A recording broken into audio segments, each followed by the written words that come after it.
Good morning, welcome to my mini blog. ನಾಷ್ಟಕ್ಕೆ ದೋಸೆ ಮತ್ತು beetroot ಪಲ್ಯ ಮಾಡಿದ್ರು. ಸೊ ತುಂಬಾ ಚೆನ್ನಾಗಿತ್ತು, ಇಷ್ಟ ಆಯಿತು ನನಗೆ.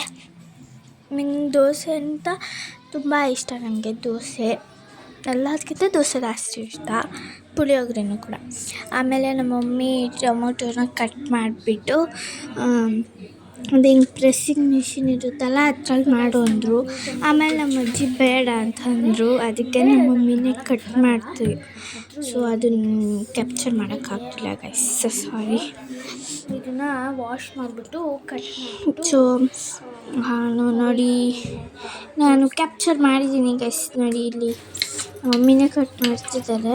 ಸೊ ನಮ್ಮ ಅಜ್ಜಿ ಬೇಡ ಅಂತು, ಅದಕ್ಕೋಸ್ಕರ ನಮ್ಮ ಮಮ್ಮಿನೇ ಮಾಡ್ತಿದ್ದಾರೆ. ಆದರೆ ನಾನು ಆಮೇಲೆ ಮತ್ತೆ ಆ ಜಾರಲ್ಲಿ ನಾನು ಈರುಳ್ಳಿನ ಮಾಡಿದೆ. ಈರುಳ್ಳಿ ಮಾಡಿಬಿಟ್ಟು ನಮ್ಮ ಮಮ್ಮಿ, ಅದಕ್ಕಾಗಿ ಈರುಳ್ಳಿನ ಮಾಡ್ತಾಯಿದ್ದೀನಿ. ಸೊ ಯಾಕೆ ಮಾಡಿದ್ರೂ ಮತ್ತೆ ಅಂತ ಟೊಮೊಟೊ ಗೊಜ್ಜು ಮಾಡ್ತವ್ರೆ ಅಂದರೆ ನಮ್ಮ ಅಣ್ಣಂಗೆ ಟೊಮೊಟೊ ಗೊಜ್ಜು ಬೇಕಂತೆ, ಅದಕ್ಕಾಗಿ ಟೊಮೊಟೊ ಗೊಜ್ಜು ಮಾಡ್ತಿದ್ರು.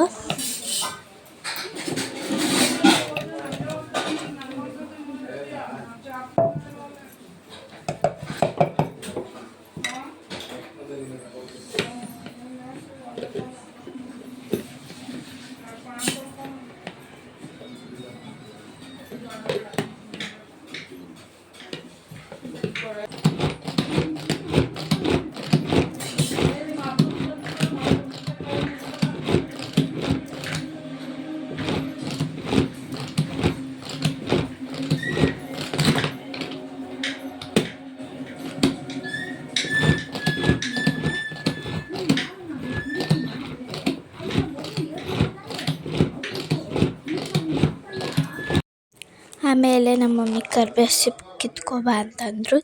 ಅಂದರೆ ನಮ್ಮ ಮನೆ ಮುಂದೆ ಮತ್ತು ಹಿಂದೆಗಡೆ ಕರ್ಬೇವಿನ ಸೊಪ್ಪು ಗಿಡ ಇದೆ. ಸೊ ನಾವು ಅಂಗಡಿಯಿಂದ ತರೋ ಅವಶ್ಯಕತೆಯೇ ಇರೋದಿಲ್ಲ. ಸೊ ಇಲ್ಲೇ ಕಿತ್ಕೊಂಡು ಹೋಗ್ಬೋದು. ಹಿಂದೆಗಡೆನೂ ಇದೆ, ಮುಂದೆ ಕಡೆನೂ ಇದೆ. ಹಿಂದೆಗಡೆ ಈಸಿ ಆಗುತ್ತೆ ಎತ್ಕೊಳ್ಳೋಕ್ಕೆ ಅಂತ ಹಿಂದೆಗಡೆ ತಗೊಂಡೆ.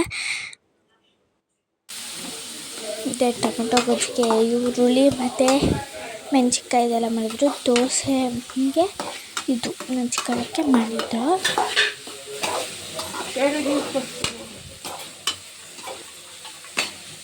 ಮೆಡಿಕಲ್ಗೆ ಹೋಗ್ಬಿಟ್ಟು ವಾಲಿನ್ ಸ್ಪ್ರೇ ಮತ್ತು ನನಗೆ ತಿಂಡಿಗಳು ತೊಗೊಂಡು ಬಂದೆ. ಸಿ ನೆಕ್ಸ್ಟ್ ವ್ಲಾಗ್, ಬಾಯ್.